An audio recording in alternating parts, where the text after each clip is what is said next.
Très régulièrement, on me demande mon histoire, comment j'en suis arrivé à vivre de mon travail artistique. Et notez bien que j'utilise le terme travail, et ça c'est pas anodin comme vous allez pouvoir le voir par la suite. Salut à tous, moi c'est Choudric, je suis un artiste spécialisé dans le recyclage artistique des vieux vélos de l'île de Ré. Et dans cette vidéo, vous comprendrez d'où je viens et le peut-être pourquoi j'arrive à en vivre.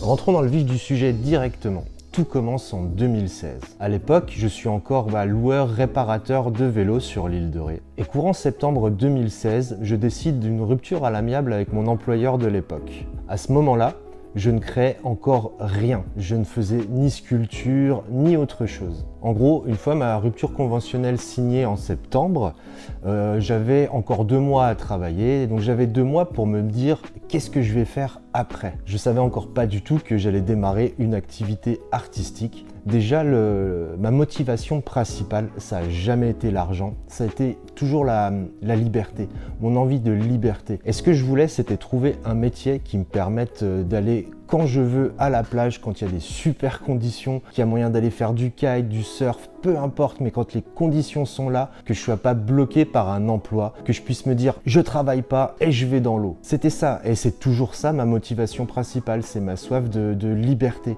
Beaucoup, et vraiment beaucoup plus que l'argent. Et donc, comment c'est venu ? Déjà, je travaillais dans le vélo. Donc j'ai vu comme ça un potentiel dans les vélos, un potentiel créatif. Et je sais pas, un matin, je me suis levé et j'ai dit je vais fabriquer des objets avec les vélos. Et je ne fabriquais rien à l'époque. Et je n'avais aucun équipement. Courant novembre, j'ai commencé à acheter des accessoires de soudure, des meuleuses. J'avais même pas de meuleuse. Je n'avais vraiment rien. Le peu d'argent que j'ai eu et les sous de ma rupture conventionnelle m'ont permis d'acheter le matériel que j'utilise aujourd'hui au quotidien. Je vais créer à partir de vélos et peu importe ce que tout le monde me dit. Et d'ailleurs, au début, tout le monde me mettait... tout le monde... Bon, en gros, très simplement, 99% des gens me disaient « mais c'est du grand n'importe quoi, tu vas jamais y arriver ». Bon, maintenant, je montre que j'y arrive. Mais à l'époque, c'était une autre paire de manches. Et je n'avais pas non plus d'atelier. Et décembre 2016, j'ai réussi à trouver un garage, donc c'était vide. Et les propriétaires ont accepté de me louer ce garage que j'ai commencé à investir en février 2017. J'ai commencé à faire les travaux dans ce garage et ensuite à ouvrir au mois d'avril 2017 au public avec un petit espace de présentation et le reste en atelier, ce garage qui était transformé. C'est comme ça que j'ai fait mes premières armes où je commençais à créer et je mettais en exposition tout de suite pour voir un petit peu ce que ça donnait. J'écoutais beaucoup le retour des gens, j'étais pas encore sur les réseaux sociaux, donc j'écoutais beaucoup ce retour des gens pour pouvoir m'améliorer. Alors déjà, je fais 2 ans comme ça dans ce petit atelier un peu planqué à Loie, je fais mes armes, je vends mes premières pièces, etc. À l'époque, je ne faisais pas que de l'art, je faisais pas mal d'autres choses, j'essayais un petit peu de mobilier avec des vélos, etc. Mais tout ça, c'était pour me permettre d'acquérir des compétences que je n'avais pas à la base. Et autre chose hyper importante, c'est qu'à l'arrivée de ces 2 ans, j'ai ma femme qui a décidé de rejoindre l'aventure et de m'aider. J'étais plus tout seul, on était 2, mais surtout, Coralie étant enceinte, il y a un bébé qui allait arriver. Donc forcément, c'était une activité qui, au bout de ces 2 ans, elle n'était pas totalement vivable. Ça payait juste les factures et encore, il fallait plus. Et surtout, voilà, le stress d'un bébé, etc. Il fallait vraiment gagner assez. Et très simplement, Coralie, elle me dit, on mise tout. Tant pis si c'est un échec, tant pis si on perd tout l'argent qu'on va investir. On prend un local en pleine zone passante et on va essayer de toucher un maximum de monde. Ça va coûter du blé, forcément. Là où il y a du passage, ça coûte beaucoup plus cher. Et là, fermeture du petit atelier, recréation, parce qu'il a fallu se mettre dans les travaux de la nouvelle boutique, mais en même temps séparé avec un atelier, tout en ayant un bébé qui vient de naître. Donc Coralie venait me donner un coup de main, on mettait Camilla à dormir sur des coussins dans un coin, etc. pour réussir à ouvrir en avril, donc 2017, 2018, 2019, c'est ça, je crois que c'était ça, 2019.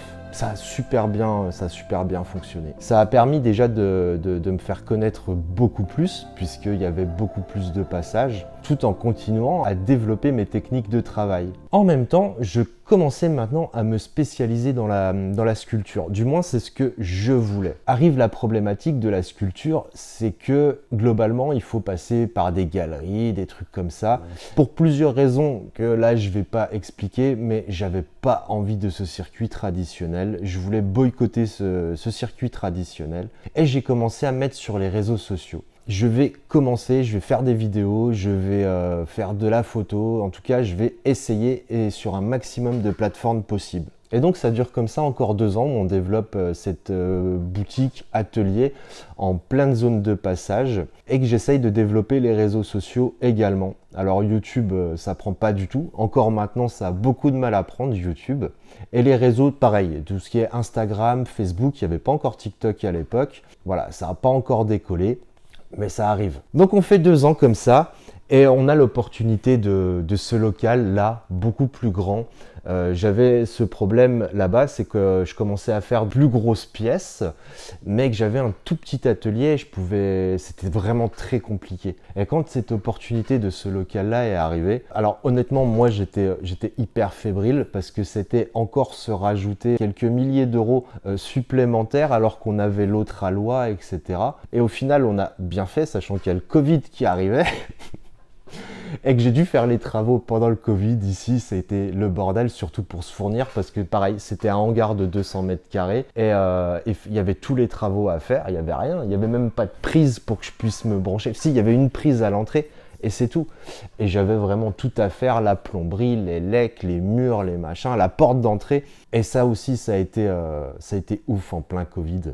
Mais on l'a fait. On l'a fait parce que on y croyait, parce que je commençais à un petit peu me faire un nom, à faire de plus en plus gros. Il me fallait de l'espace, il fallait que je puisse travailler.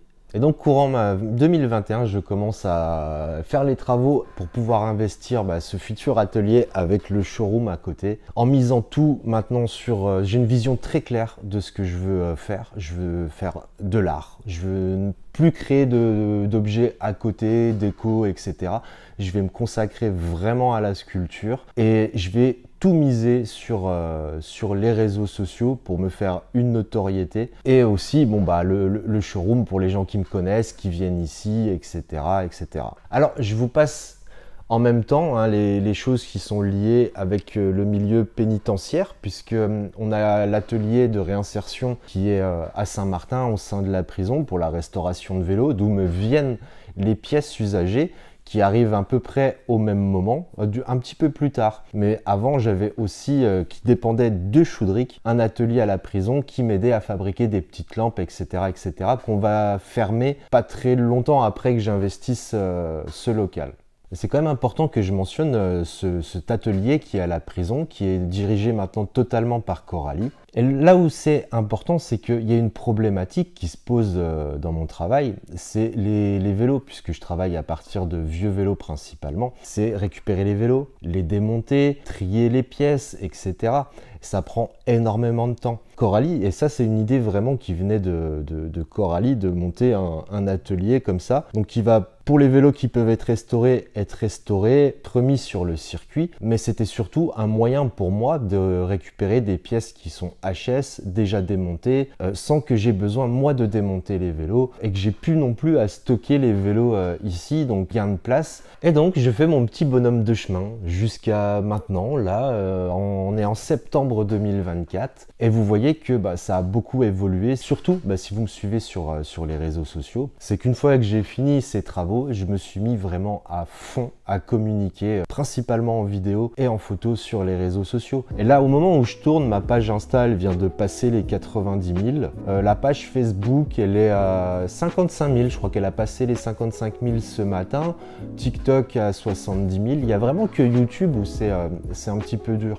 Et ça me permet vraiment de me faire la publicité en boycottant le traditionnel galerie, marché de créateurs, exposition, etc. Alors là, c'était une présentation vraiment très rapide du parcours, d'où je viens. J'ai oublié forcément plein de trucs. C'était pas ça le but du propos. C'était déjà de cerner d'où je viens. Parce que souvent on dit Île de Ré, c'est un bourgeois, il a tous les contacts, il a plein de thunes, c'est pour ça qu'il peut avoir cet atelier-là, parce qu'il y a aussi beaucoup de jaloux. Mais je suis parti de rien, comme j'ai dit, j'avais même pas de meuleuse en 2016 et maintenant voilà, j'ai tout ça. Mais c'est que j'ai réinvesti, ce que je gagnais, je l'ai réinvesti. Pourquoi ? Parce que pour moi, c'est pas l'argent qui compte, c'est vraiment ma liberté. Et donc l'argent, on l'a réinvesti. Et on a fait ça comme une entreprise. Et c'est là où je veux en venir quand je parle du mot travail que je disais au début. C'est que depuis le début, je n'ai vu ça comme un travail. Si je vous ai raconté mon histoire, c'est pour vous montrer que ça ne vient pas d'une passion. Je ne suis pas un passionné d'art ou de création, etc. qui a voulu vivre de son activité, de sa passion. Non, moi ça a été tout de suite comme un travail. Voilà, ce sera mon travail. C'était pas ma passion. Mes passions, comme je le dis, c'est quand je pars, je ferme l'atelier, je vais dans l'eau, etc. C'est ça mes passions. Et c'est peut-être ça qui fait que j'y arrive plus que certains autres. Ils vont pas forcément voir ça comme de l'entrepreneuriat. Alors que c'est une entreprise, hein. Il y a du matériel, il y a des factures, il y a tout. C'est pas passionnant tout ça. Ça c'est un métier. Et donc je l'ai tout de suite vu comme un métier. Et la deuxième chose qui pourrait faire le pourquoi j'ai réussi alors que d'autres n'y arrivent pas, c'est ma femme. Je ne suis pas tout seul. Et ça, c'est vraiment les deux choses les plus importantes. Et ensuite, j'ai jamais lâché mon envie de réussir sur les réseaux.